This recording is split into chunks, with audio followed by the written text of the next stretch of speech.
Hi everyone, this is Meir. I'm truly looking forward for this coming Saturday, where I'm going to have a whole day webinar. And until now, many people who took my webinars were very happy if they also got a recorded version of the webinar, because Lars is doing a very good job of editing all kinds of bits and pieces that nobody needs when they work with the material at home. This could be a very transformational webinar. And one thing that I want you to transform in your life, which is so important.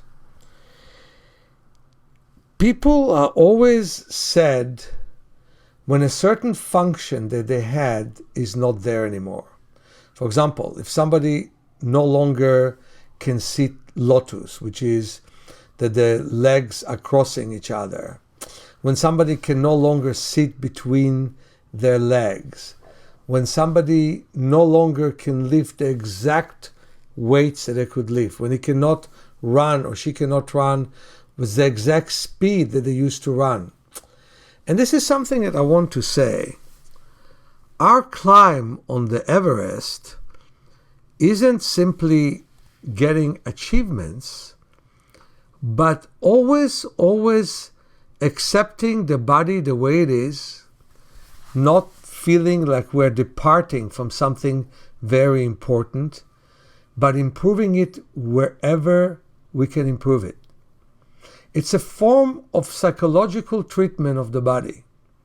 You basically say emotionally, I accept you, body, exactly the way you are, and I'll do anything that I can do to make it a bit better.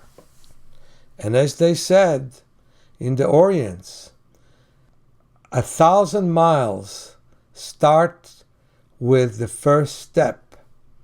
You can meet your 60s, maybe with a little bit less mobility, but with as much life as you had before.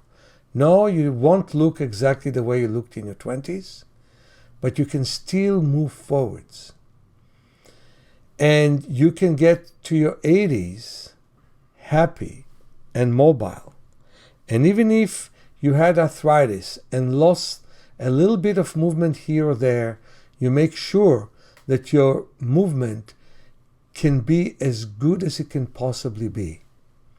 So making yourself as happy as you can be with the body that you have is step number one in getting better. And believe it or not, sooner or later, to your surprise, some of the movements you thought you lost permanently, you'll gain back. It comes with acceptance. Acceptance of the world, acceptance of oneself. And that is very important. It's a very important teaching tool for me and learning tool for every one of my students. Accept yourself the way you are and move forwards from there. I'm looking forward to see you this Saturday and help you move forwards. Your friend Meir.